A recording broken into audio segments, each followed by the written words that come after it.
একদিন এক বুড়ি মক্কা শহরে পুটলি নিয়ে পালায় নবীজির ডরে।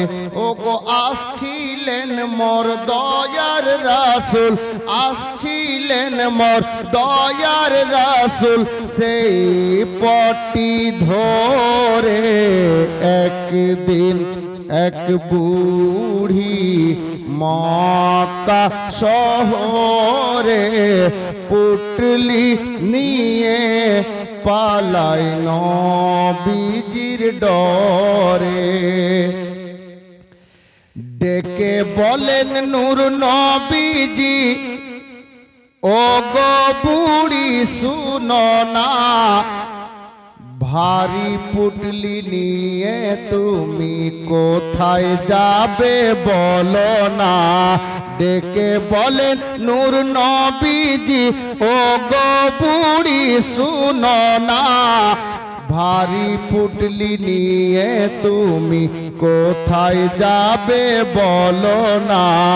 কার ভয়েতে যাচ্ছ তুমি মক্কা শহর ছেড়ে, একটুখানি বলো বুড়ি আমার হুজুর। ও গো পুটলি তোমার পৌঁছে দেব, পুটলি তোমার পৌঁছে দেব, যাবে যত দূরে।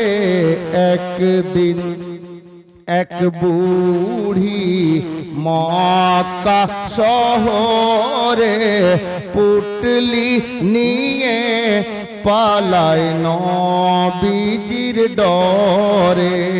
अब आगे सुनुन, शायर বলছেন, তখন ওগো বুড়ি আমার দয়ার নবীর কাছে, তখন ওগো বুড়ি আমার দয়ার নবীর কাছে বলতে থাকে কেন সে এই শহর ছেড়ে যাচ্ছে। বলতে থাকে কেন সে এই শহর ছেড়ে যাচ্ছে। কেন বলছে বাবা শোনো, মোহাম্মদ নামে এক নবী এসেছে হে থাই। মোহাম্মদ নামে এক নবী এসেছে হে থাই। যাকে সে পাই কলমা পড়ায় আর মুসলমান বানায়। যাকে সে পাই কলমা পড়ায় আর মুসলমান বানায়। ও গো তাই তো আমি যেতেছি গো এই শহর থেকে দূরে। একদিন এক বুড়ি মক্কা শহরে পুটলি নিয়ে পালায় নবীজির ডরে। আমার নবী আলামিন নবী, একটু আগে মাওলানা নাসিম সাহেব কিবলা সেই ওয়াজটা করছিলেন যে আমার নবী সত্যবাদী নবী। আবার নবীর সামনে কেউ এই কথা কোনোদিন বলতে পারেনি যে মুহাম্মদ সাল্লাল্লাহু আলাইহি সাল্লাম কোনোদিন মিথ্যা বলেছেন, কেউ লিখতে পারেনি। নিজ হোক আর পর হোক, মুসলিম হোক আর অমুসলিম হোক, কেউ লিখতে পারেনি। বাবা কোন কাফির মুশরিকও বলতে পারেনি।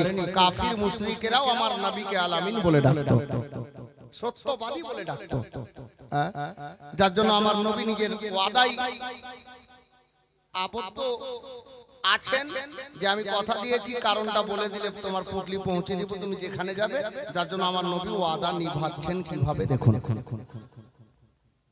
বস ভাই, বস বস বস, কথা বলিস না ভাই, তোরা তো আমাদের দেশের জান, পাড়ার জান, কথা বলিস না। শের দেখুন, একদিন এক বুড়ি মক্কা শহরে পুটলি নিয়ে পালায় নবীজির ডরে। পুটলিটা কিভাবে পৌঁছাচ্ছেন আমার নবী শুনুন।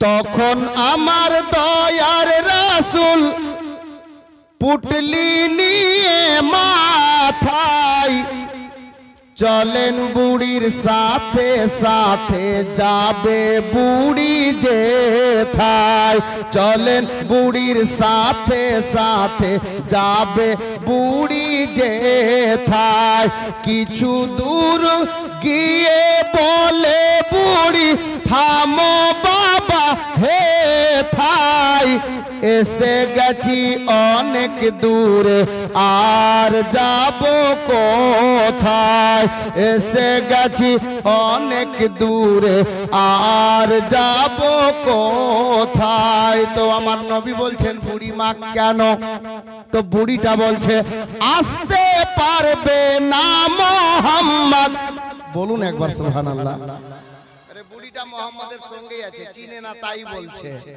এখন শেষ ছন্দ চলে এসেছে শুনুন শায়ের কি বলছেন বুড়িটা বলছে আসতে পারবে না মোহাম্মদ আর এত দূরে একদিন এক বুড়ি মক্কা শহরে পুটলি নিয়ে পালায় নবীজির ডরে আমার নবী পুটলি নামিয়ে দিলেন ওদিকে ঘটনা বলতে যাচ্ছি না কথাটা শেরটা ছন্দটা শুনেন বাপ পুটলি নামিয়ে বলে বুড়ি ওগো তুমি এত ভালো আমার নবীকে বলছে বুড়ি পুটলি নামিয়ে বলে বুড়ি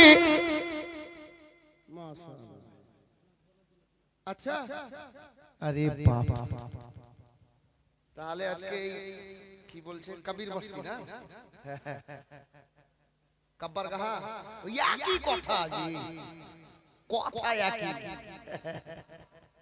হলো কবর তো যেতে হবে ওই হিসাবে গ্রামের লোক খুব চালাক আছে ডাইরেক্ট নামই রেখে দিয়েছে কব্বার গাহা আর কোথায় যাব নাকি চালাক লোক আছে এরা যে কবর তো যেতে হইবে তো ডাইরেক্ট নাম পাড়ার নামটাই রেখে দেয় যাই হোক অসুবিধা নাই এ ভাইজান এটা আমাকে গিফট করেছে বলছে এটা গজল বলার জন্য আপনাকে দিলাম থামেন গজল পরে বলি এটাকে আগে সেট করি পড়ে গেলে চলে যাবে না তখন আসিদুল বলবে এটা আমার আছে তো মুশকিল পড়ে যাব अब আসেন বাবা আমি শেষ ছন্দটা বলছি শুনুন এই গজলটার শেষ ছন্দটাই মূল ছন্দ জি দেখুন শায়ের বলছেন একদিন এক বুড়ি মক্কা শহরে পুটলি নিয়ে পালায় নবীজির ডরে পুটলি নামিয়ে বলে বুড়ি ওগো তুমি এত ভালো আরজ করি বাবা তোমার নামটা একটু বলো আরজ করি বাবা তোমার নামটা একটু বলো তো আমার নবী বলছেন বুড়ি মা তাহলে শোনো যার ভয়েতে এলে তুমি মক্কা শহর ছেড়ে এ বুড়ি শুনো যার ভয়েতে এলে তুমি মক্কা শহর ছেড়ে আমি সেই মোহাম্মদ এলাম পুটলি মাথায় করে আমি সেই মোহাম্মদ এলাম পুটলি মাথায় করে ওগো শোনার পরে বুড়ি তখন শোনার পরে বুড়ি তখন আমার নবীর কলমা পড়ে একদিন এক বুড়ি মক্কা শহরে পুটলি নিয়ে পালায় নবীজির ডরে আসছিলেন মোর দয়ার রাসূল সেই পটি ধরে একদিন এক বুড়ি মক্কা শহরে পুটলি নিয়ে পালায় নবীজির ডরে সাল্লাল্লাহু তাআলা আলাইহি